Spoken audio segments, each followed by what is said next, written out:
अस्सलाम वालेकुम नाज़रीन, आप देख रहे हैं MR न्यूज़। मैं हूँ राशिदा हफीज़। सबसे पहले न्यूज़ हेडलाइंस। सिंध हाउस हमला केस में जमानत मंसूख होने पर PTI के 2 अरकान कौमी असम्बली को गिरफ्तार कर लिया गया। इस्लामाबाद हाई कोर्ट के जज जस्टिस तारिक महमूद जहांगीर ने सिंध हाउस हमला केस की समाअत की, जिसमें दरख्वास्त गुजार जमाल मंदोखेल की जानिब से वकील राजा नज़ीर पेश हुए और मुल्जिमान की जमानत मंसूख करने की इस्तदा की, जबकि मुल्जिमान की जानिब से फैसल सदीकी एडवोकेट पेश हुए, जिन्होंने मुल्जिमान के हक में दलाइल दिए। अदालत ने फ्रीकैन के दलाइल सुनने के बाद PTI अरकान असम्बली अताउल्ला और फ़हीम खान की अबूरी जमानत मंसूख कर दी।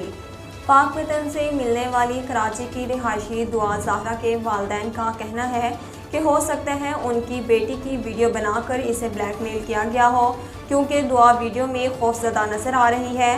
कराची में प्रेस कॉन्फ्रेंस करते हुए दुआ ज़हरा के वालिद मेहदी कासमी ने बेटी को कराची लाने का मुतालबा करते हुए कहा, बच्ची को अगर मेरे पास नहीं तो चाइल्ड प्रोटेक्शन के हवाले किया जाए, मुझे इन पर पूरा एतमाद है। उन्होंने कहा कि मेरी शादी 2005 में हुई, शादी को 18 साल नहीं हुए तो बेटी कैसे 18 साल की हो गई। 27 अप्रैल 2008 दुआ की तारीख पैदाइश है। दुआ ज़हरा के शोहर ज़हीर अहमद का कहना है कि उसका दुआ से राब्ता PUBG गेम के ज़रिए हुआ।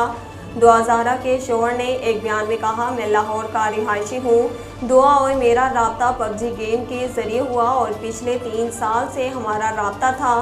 ज़हीर अहमद ने कहा कि दुआ ज़हरा कराची से खुद आई है।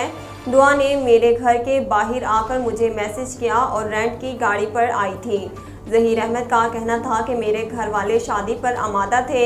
मेरे घर वाले भी चाहते थे कि दुआ के घर वाले रजामंद हों, लेकिन दुआ के घर वालों ने शादी के लिए मुस्बत जवाब नहीं दिया। इस वजह से ये खुद अपना घर छोड़कर आ गई। साबिक़ वज़ीर-ए-आज़म मियां नवाज शरीफ के साहबजादे हुसैन नवाज ने कहा कि वो जद्दा में पहले से अपने घर में मौजूद हैं। ट्विटर पर जारी बयान में हुसैन नवाज ने निजी टीवी की खबर का स्क्रीनशॉट शेयर किया।